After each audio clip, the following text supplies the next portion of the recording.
15 members of my family called Rock Springs, Wyoming home during the first 2 decades of the 20th century. An Old West coal town, full of saloons, a stop on the Transcontinental Railroad, Rock Springs was a haven for mountain men, miners, and outlaws, including sharpshooters like Calamity Jane and bank robbers like Butch Cassidy. He received his moniker as a Rock Springs butcher's apprentice. The Union Pacific Coal Company produced most of Wyoming's coal from mines in Sweetwater County surrounding Rock Springs.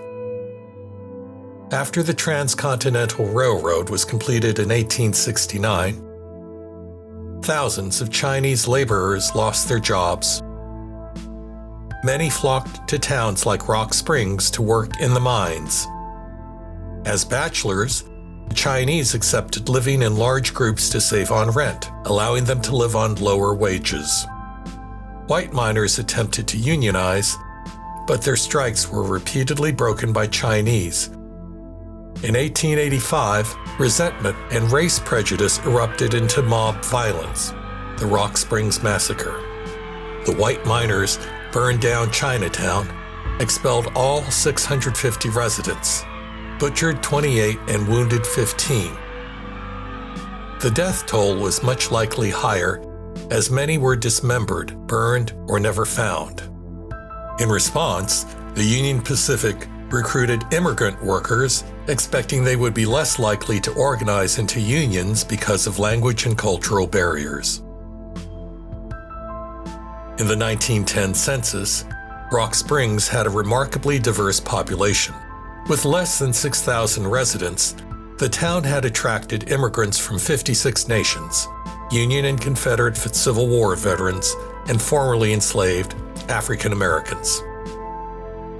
The first Japanese arrived in 1892 to work on the Union Pacific Railroad and in the coal mines.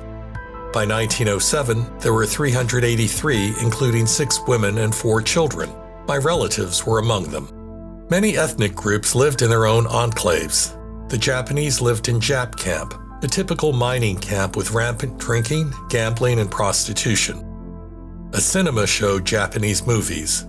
One former resident recalled knowing only 5 men who didn't gamble and 1 who didn't drink.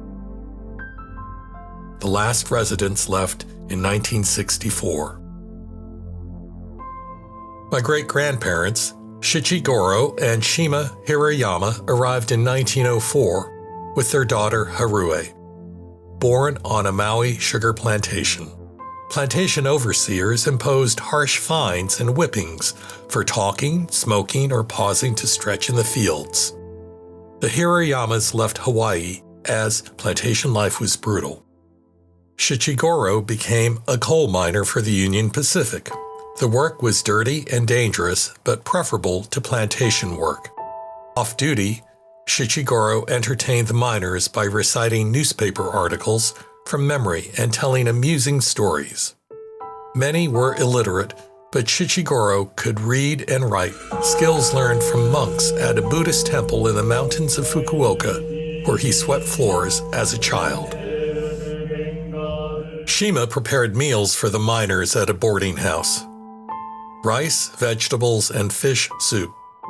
This was challenging for Shima as she was constantly pregnant.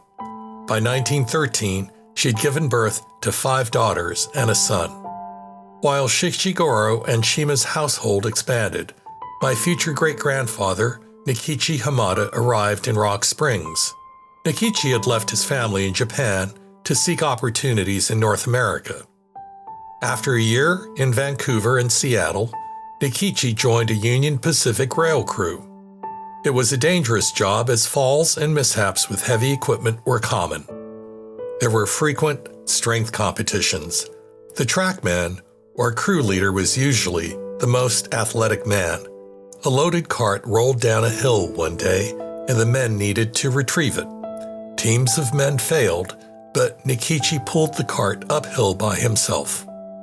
Nikichi was able to carry a rail segment the furthest and was the only man to pull a coal car by his teeth. As a result, Nikichi earned a promotion to trackman. and a 2.5-cent increase to 43 cents per hour, equivalent to about $11 in 2021. Nikichi's family arrived in September 1914 on the cusp of World War I. Nikichi's 37-year-old wife, Asa, brought their children, Hatsuki 17, Momoya 11, and Meiji 1. The Hamadas and Hirayamas became close friends, as families with children were uncommon. Hatsuki had completed high school in Japan, but enrolled at Rock Springs High School to learn English. He assumed the name John before graduating in 1918.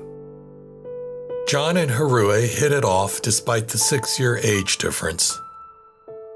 Harue tutored John in English until she left in 1917 to complete her secondary education at a Methodist girls' school in Japan.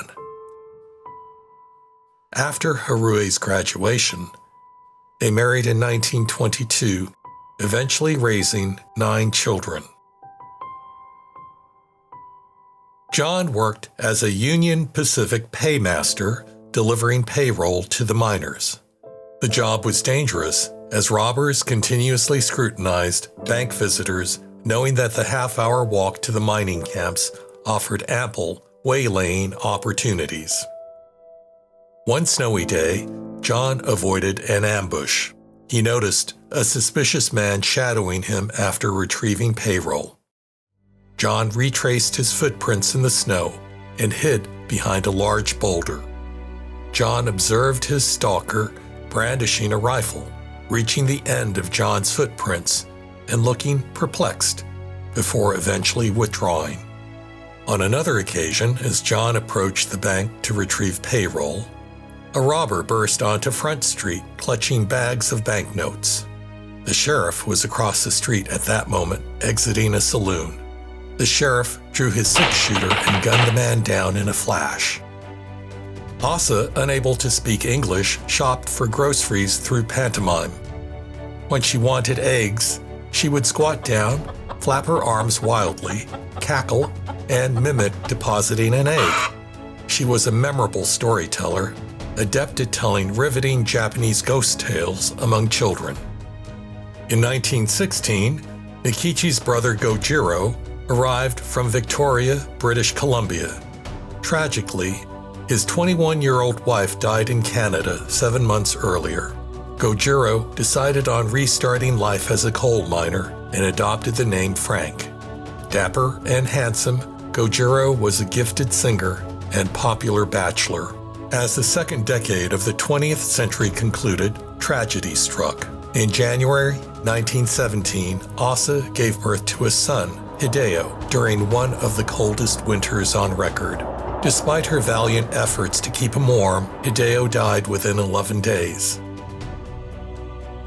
A year later, 5-year-old Meiji succumbed to diphtheria.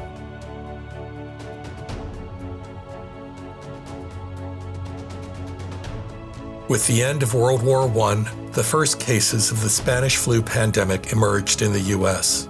Coal demand plunged. The pandemic sidelined workers, and rail jobs disappeared. Rejecting the prospect of spending a lifetime in the mines, weary of the extreme weather, and disheartened by Meiji and Hideo's deaths, the Hamadas and Hirayamas decided to leave Wyoming for California. They boarded the Union Pacific train for Sacramento, which offered temperate weather and the 4th largest Japanese population in the United States. John found employment as a clerk at an imported goods store in Japantown. With a growing family and a desire for self-sufficiency, John and Harue moved to the countryside and began farming. In 1938, they purchased a farm in Mayhew, east of Sacramento. They were successful truck farmers before their imprisonment at the Poston concentration camp in 1942. They could not service their mortgage during incarceration and sold their farm for a 70% loss. Post-war, they settled in Los Angeles, intent on rebuilding their lives, closing the chapter on mining, railroading, and farming. Over a century later, Their urbanite descendants no longer call Wyoming home, but commemorate and cherish their struggles as 6 generations have flourished in their wake.